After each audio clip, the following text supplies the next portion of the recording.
In a quiet African village, wrapped in the gentle embrace of moonlight, there lived a woman named Mama Nkiru. Her world was her small, sturdy hut and her young son, Chijiok, whose laughter filled their humble home. Their hut sat right at the edge of the ancient forest, a place where the songs of crickets were the evening's entertainment and fireflies danced like tiny, floating stars. Every night, as darkness painted the sky, Mama Nkiru would light their single lantern. Its warm, golden glow pushed back the shadows. Chijiok, my son, she would say, her voice soft but firm. When the sun sleeps, you must stay close to the lantern. It is our guardian. It keeps us safe from the whispers of the night. And Chijiok, with wide, trusting eyes, would nod and stay close, listening to the stories she spun from threads of moonlight and memory. The village held many stories, some bright and cheerful, others dark and cautionary. The elders spoke of the forest with a mix of respect and fear. They warned of strange echoes that drifted from its depths, especially on nights when the sky wept. They are the voices of spirits, one would say, his voice a low rumble.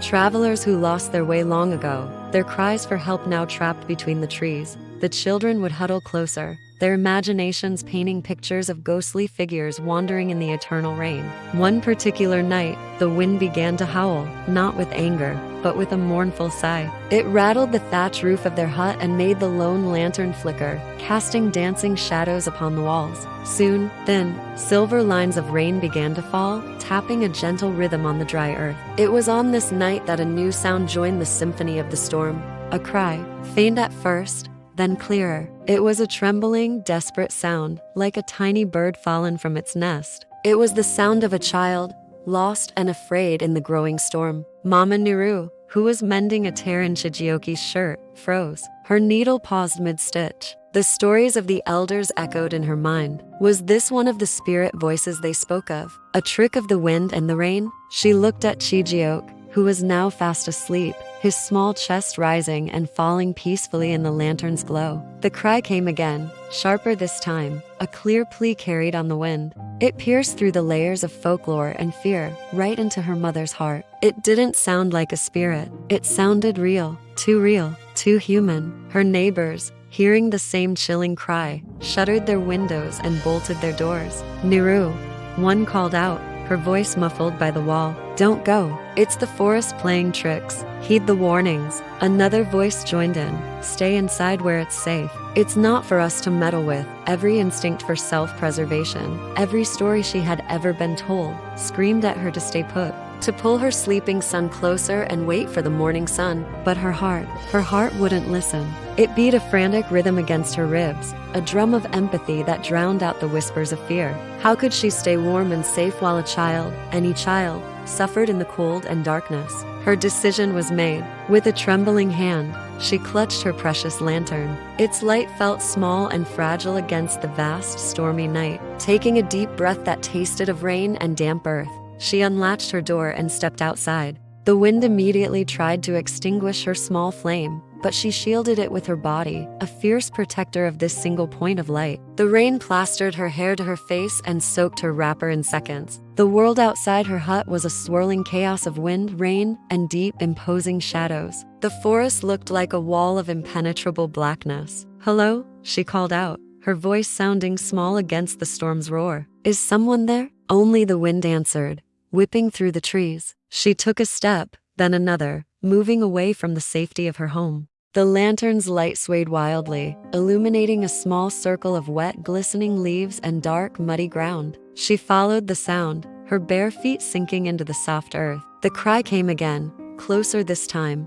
guiding her forward. It was a beacon in the storm, a sound of pure distress. She pushed through a thicket of large-leafed plants, their wet surfaces cold against her skin. And then, her light fell upon it. There, huddled at the base of a giant baobab tree, was a little girl.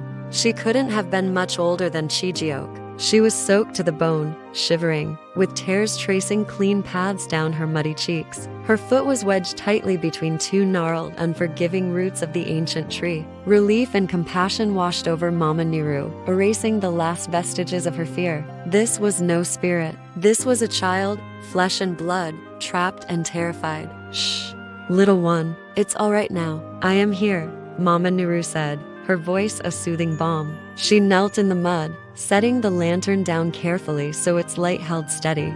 The girl looked up, her eyes wide with a mixture of fear and hope.